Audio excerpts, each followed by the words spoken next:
Hey, I just want to briefly mention big milestone for this channel. I finally hit 1,000 subs after many years. I don't do this to obviously for the fame. I have not achieved that, but I do. I'm happy that there's a certain amount of people who enjoy listening to me vent and try and think through these things, just in my own head. Um, I'm the kind of person who thinks out loud, and so it helps me. To go through the events of the day, whatever the really important, anything that's really important that you can't find a lot of people talking about all the time, on cable news certainly. This is helpful to me personally, so I'm glad that there are some people who come along for the ride. Now, with that out of the way, the situation in Ukraine continues to deteriorate. At least for the Ukrainian side, things are improving for the Russians, and I think that we've seen. I wouldn't go so far as to call it a paradigm shift, but certainly a shift in tactics and escalation on the part of the Russians. At the beginning of this war, it was very clear that the Russians were going in with very, I wouldn't say kid gloves, but they were not going in heavy-handed. They were not, in fact, Gonzalo Lira has had his life threatened for pointing this out. The United States' way of conducting a war, shock and awe, as George W. Bush called it, is to go in and completely annihilate a country with air power, level it to the ground, and then just march in. But the Russians, in the case of Ukraine, either because they feel a certain kinship to them, because they feel like they're taking back Russian lands, or because they view the Ukrainians as a kindred nation, they did not just go in here and destroy everything willy-nilly to make it easy on them to march into these cities. They were doing the opposite of that, and they were sending guys in without air support. They, were not taking out utilities. They were not disabling communications. And I think we're starting to see the strategy shift. We're seeing more and more images coming out of Ukraine of buildings getting blown up. The ones that get highlighted the most are civil buildings. We're not seeing the military targets get trumpeted as much. What sells is seeing people bleeding out. People who have been blown up, who have fallen out of apartment buildings that have been hit by artillery or rockets, because this is supposed to be a sign of the Russian depravity and how they don't value human life and all that, and now they just, they want to murder people, and this is a genocide, of course, all that. What it really is a sign of, if you want to take the narrative out of it, it's a sign that the Russians are being more aggressive in trying to use their artillery and their air power to wage this war. And inevitably, when you do that, you're going to end up with a lot of collateral damage. That's what we call it here in the West. When the U.S. Air Force kills civilians, we call it collateral damage. We don't call it genocide. At least that's not what the media calls it. Because the idea is you're targeting legitimate military targets, but you're not always going to hit there. I mean, if you've got military targets in the middle of a densely populated city, if you're lobbing mortars or artillery shells, and as I said yesterday, if you're 2 clicks to the right or 2 clicks to the left, it might be the difference between taking out an enemy encampment and a Khrushchevka. And I guess for those of you who don't know, or aren't familiar with the former Soviet Union, Khrushchevka is an apartment block that was built during the era of Khrushchev. They're like 5 stories tall, and they're all made out of precast concrete. Very distinctive buildings. You've seen them, I assure you, and we're seeing a lot of videos of them on fire, with the windows blown out, and bodies scattered on the ground. Now, I don't know how widespread this is. Obviously, on Twitter, you're going to find mostly, almost exclusively, pro-Ukrainian accounts on the English language side of Twitter. And so these might just be a handful of incidents in a very broad war. There's a whole section of this war that we're getting no imagery from, and that is really the Donbass. We're seeing nothing really out of Donbass. But back to civilian casualties and blowing up civilian infrastructure. These images, there is there is an instinct amongst people of dissident opinions, people who dissent from Western media narratives, I think, to jump at things that look really bad for Russia and to just say, oh, well, that's a false flag. It's Duma all over again. It's Assad's chemical weapons. And I think there are certain cases where you can make that argument. False flags happen, especially during a war. But you have to use a little bit more context clues, not just, oh, does this make one side look bad or not? You have to see, is there a reasonable explanation as to why, let's say, the Russians might have committed this or the Ukrainians might have committed it? Who does it make more sense, could be responsible for this? In the case of the apartment buildings, no matter who's doing it, I would imagine it's by accident. I don't think that you have, for example, the Ukrainian military purposefully blowing up apartment buildings. These clearly look like they're stray shots, which are inadvertently hitting these buildings. And so whether that is by, that's the Russians doing it or the Ukrainians doing it, it can be either side, because imagine either one of them are shooting at each other. They're both using, pretty similar weaponry. They're both former Soviet republics. For example, the other day, there was a video I saw of a guy who was, videoing out of a window of a Khrushchevka. He was videoing a tank, and the tank appears to have fired right at the guy and, blown up part of the building, didn't hit the guy directly. I don't know if that was a Russian tank or a Ukrainian tank. I have no real way of knowing. It was from very far away. And so things like that, I just have to say war sucks. I can't blame it on either side or the other. Now, beyond the apartment buildings, there have been a couple of interesting airstrikes or alleged airstrikes in Kharkov, which Russian-friendly media, I guess you could say, have suggested were potential false flags. And those were a strike on a government building there, which I guess, I gather it's like the Oblast government headquarters, something like what analogous to, in the United States, a county courthouse. And there were people saying, like Gonzalo Lira was saying that he witnessed the strike from his apartment in Kharkov, which he said is on the 10th floor, and he did not see a plane or a missile or whatever. Now, I've seen a screenshot circulating around on Twitter which appears to show a missile right before impact on that building, but I can't say one way or the other. Again, this is fog of war stuff. Could it be a false flag? Yes. Could it be the Russians doing it? Yes. Is there a huge incentive for either side to do it over the other? I don't think really. You look at it and you say, oh, well, what did the Russians gain from doing this? They're just blowing up an empty government office building. And, if it's the Ukrainians, you want to say that they did it to try and make Russia look bad. Well, what did they really gain from blowing up their own office building? I mean, how bad does it make Russia look? I don't know. I look at that and I say, oh, well, nobody was in it, and a building got hit by a bomb. Yeah, it's a war. I'm just glad there were no people in it. So, I mean, that one's inconclusive to me, and so I can't weigh it one way or the other. It can't go in sort of my aggregate understanding of how bad either side is behaving.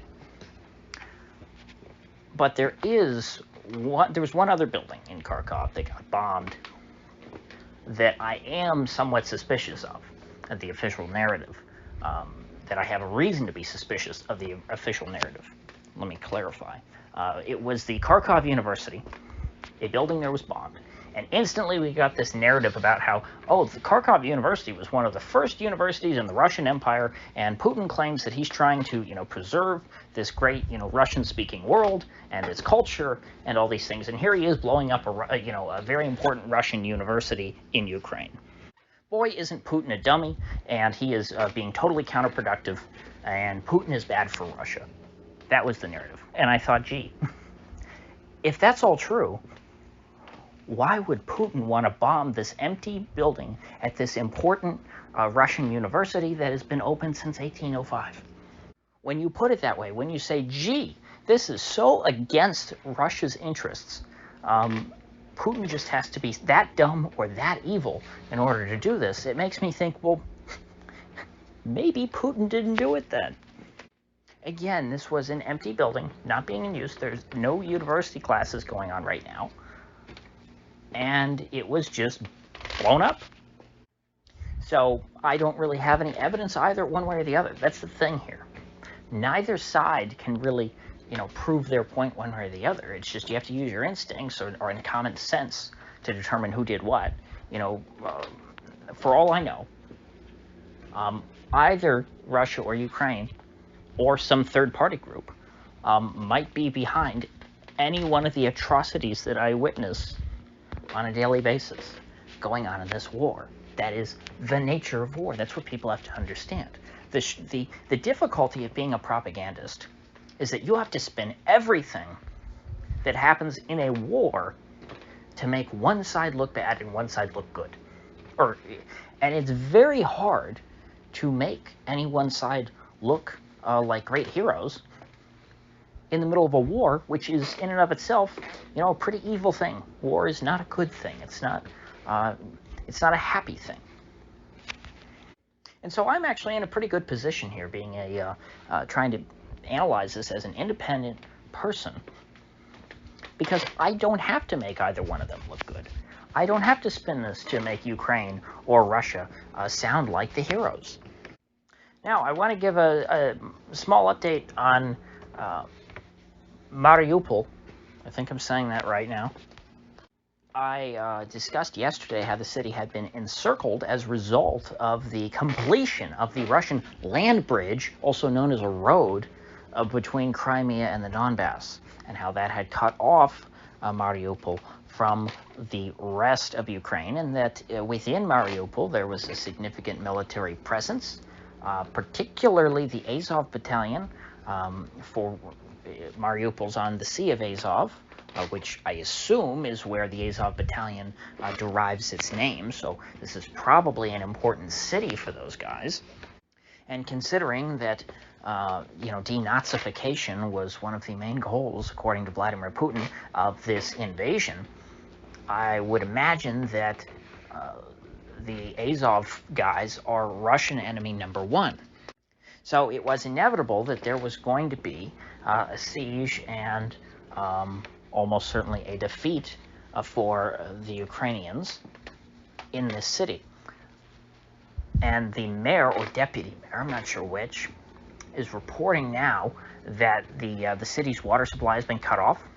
They do not have running water anymore, which really means that their time is quite limited, unless the government is just going to try and hold out and make people suffer without running water.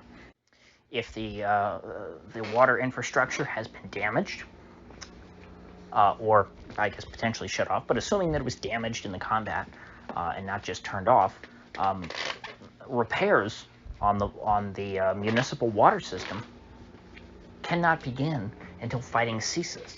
And so that means that the Russians are going to have to win, because it's not like the folks in Mariupol are going to push the Russians back and reconquer the whole country. Even if they keep them out of Mariupol, the Russians still occupy all that land around them, and so they really need to cooperate with the Russians in order to get their water back.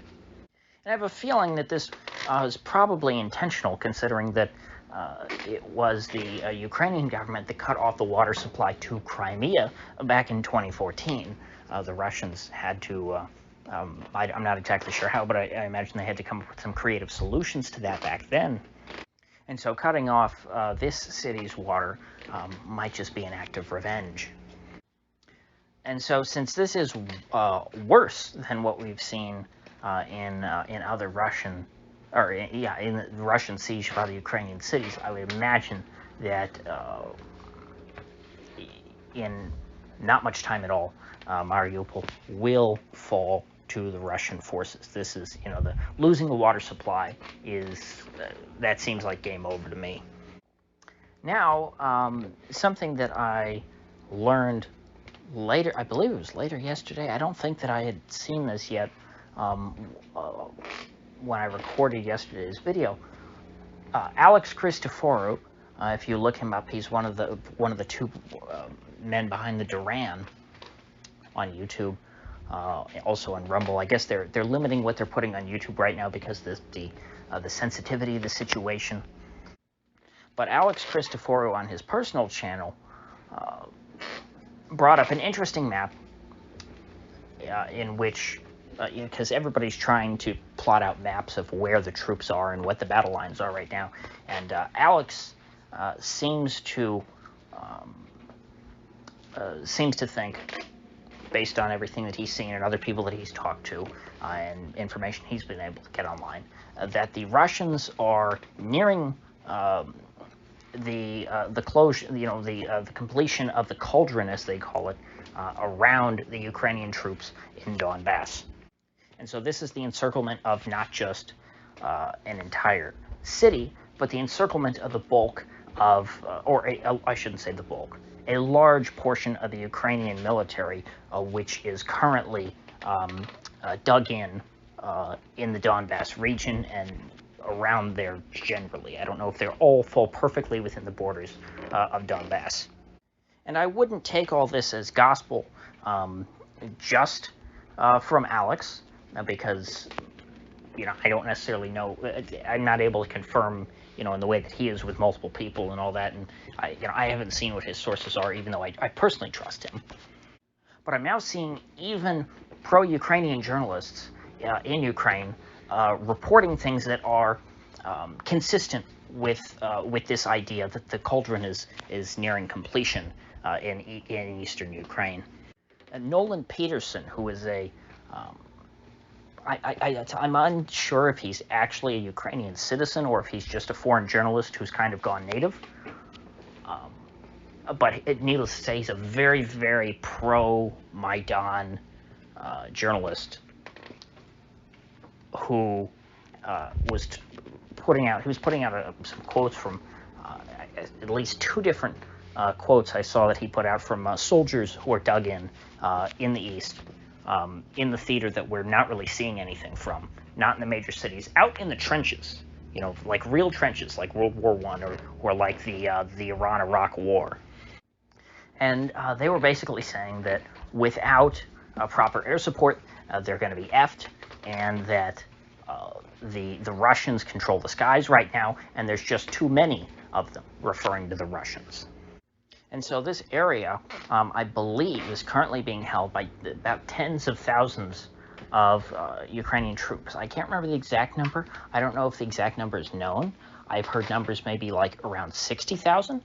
That might be overshooting it a bit, who are in this area, but it is a significant portion of the Ukrainian military, without which there would probably be almost no chance of being able to hold Kiev. And so the reason why it is premature for the media to be focusing so much on Kiev and saying, oh, well, Kiev still hasn't fallen, is that the focus of the Russians is on trying to tangle up the Ukrainians outside of Kiev, in the eastern part of the country, get them tied up there so that they can't retreat back to Kiev to defend the capital. If Nolan Peterson's sources are correct, and Alex Christoforou's sources are correct, and these are guys who are coming from, I wouldn't say polar opposites, because I wouldn't call Alex a Putin stooge or something like that. You've got an independent guy like Alex, and then a very, very pro-Ukrainian guy like Nolan Peterson, who are both basically coming to the same conclusions on the apparent fact that the Ukrainians have been strategically outmaneuvered in eastern Ukraine. Once it's clear that they can no longer win there, I imagine the Russians will try to negotiate a surrender with them, Hopefully those troops take it and they, become POWs temporarily. Otherwise, it would seem that they might just be massacred, because that's the point of encircling the enemy. You want to make it apparent to them that they have no option, there's no way out, and that they just have to surrender, and then hope that they do, or else they're going to all get killed. And so either way, once this force in the east has been neutralized, the Russians can then turn their attention towards making a final push to topple Kharkov and Kiev. Then later on, of course, Odessa. I don't think that this war will ever wrap up, unless I completely forgot the peace talks that are coming. Big news on that. Gosh, we're already at 20 minutes. The Western side is complaining that this is going so slowly, and then, oh my gosh, we're 7 days in, and the Russians haven't taken Kiev yet. Like, this war is moving at a breakneck pace, and it's very difficult for me to keep up in a timely manner on a day-to-day basis, even though I'm following this at least 12 hours a day. So before I get to Odessa and what I think a potential settlement will eventually come to, the Russians are going to be meeting in Belarus with the Ukrainians again for the second time for peace talks. The first time, the Ukrainians offered a neutral foreign policy, essentially saying, okay, let's end the war and we'll agree not to join NATO, which, that might have been good enough to prevent the war, but it's not going to be enough to end the war, because now the Russians have already incurred all of this pain and all of the troubles associated with invading Ukraine. They've got all these sanctions put on them now. They're pretty much completely cut off from Europe and the West. And so I think the Russians are going to need a little more incentive to end this war now, instead of, taking whatever they can. Because now that they've pretty much, it's clear they'll never be on good relations with the West again. They're incentivized to, grab as much as they can in this war, in order to make it worth their while. And I don't say that with glee. That's just, I'm trying to, put myself in their shoes. So neutrality is not enough for the Ukrainians to end this war. But the Russians have made what I think is a very generous offer. At least this is what I'm hearing Lavrov is saying, and this is, again, from pro-Ukrainian sources are saying that this is what's coming from Lavrov, and it's tough. You're getting translations and things like that, so this might not be entirely true, but the gist of it seems to be they want a neutral Ukraine, and they want that neutral Ukraine to recognize the independence of the Donbas republics, as well as Russian sovereignty over Crimea. So, as far as I'm concerned, that's not really asking anything of them, because it's a reality that the Donbas republics are independent, and it's a reality that Russia is sovereign over Crimea. They have been since 2014, and by sovereign I mean they have control over it. And so that's a reality that the Ukrainians have no power of changing. And so if they can get out of this war and stop the bloodshed just by acknowledging that reality, I would think that's a great offer. Because it's not like, they're going in and offering neutrality. It's not like the Russians are going to say, oh, okay, we accept your offer, and then, pull out of the Donbas and Crimea. That's not going to happen. The Ukrainians know that. The Ukrainians are in no position to try and negotiate territory away from the Russians. But considering that Zelensky ran on a very pro-peace and reconciliation platform and then radically shifted once he got into office, I get the feeling that, I don't know what you want to call it, the Ukrainian deep state or whatever, they would not allow Zelensky or the negotiators to accept this deal. It seems pretty clear to me that the Maidan regime is not willing to compromise on anything. Whatever, and I use Maidan regime as an umbrella term because I don't know, is it American influence? Is it EU influence? Is it Ukrainian oligarchs? Is it Ukrainian Nazis? I don't know who it is that's pushing them in this direction. I'm sure there's a lot of stakeholders pushing the collective regime in one direction or another. But from what we've seen in the past, from the Maidan regime, I think that it would be shocking if they were to accept these terms, because these are the kinds of people who could never lower themselves to ever recognize that Russia has control over these things, or that these people have in effect completely become independent from Ukraine. I think that they would rather lose everything than admit that. They would rather die on that hill, literally, and say, hey, at least I kept my principles, even though I lost the whole country. At least I kept my principles and asserted that even the parts of the country which I had no chance of ever controlling were still a part of Ukraine. Because as it stands right now, if the Maidan regime does not accept a deal, they're going to lose their capital. And they're going to lose a whole lot more. They're going to lose everything east of the Dnieper River. And I have to say, smart people seem to be, people who I respect, and I don't just mean myself, seem to be moving in this direction. Colonel Douglas Macgregor was on Tucker Carlson's show last night. Tucker was not in. It was kind of funny seeing the guest host Trey Cowdy try and deal with somebody like Macgregor. He just, you can tell it made his head explode. He'd never heard such a thing. But Macgregor, too, sees the Russians taking everything east of the Dnieper, probably including Kiev, I would think. I would think they would almost, if they're that close, they're going to take Odessa, too. I almost said Aleppo again. I think they would want a land bridge, again, to borrow that stupid term, to Moldova, which is a landlocked Russian ally, as well as Transnistria. And they will leave a rump state of essentially Ukrainian Galicia. The former Kingdom of Galicia, that whole region will be all that's left of Ukraine. And they will have to move their capital to Lemberg, also known as Lvov or Lviv or Lviv, whatever they call it. And the Russians will make Kiev the capital of the new, of whatever the new government of the East is.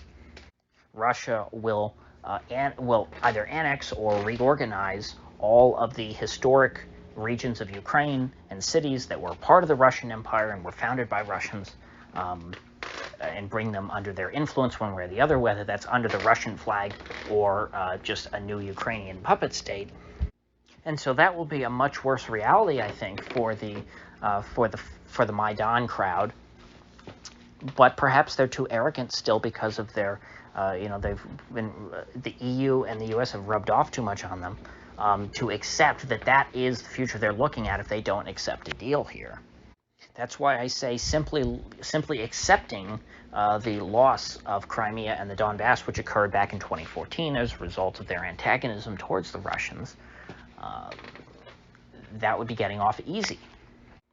But since they, in all likelihood, will not accept a deal, I think that the whether you want to call it like a Novorossiya or an East Ukraine, whatever, I don't know what the Russians are going to call it, that concept, I think, is becoming more and more likely.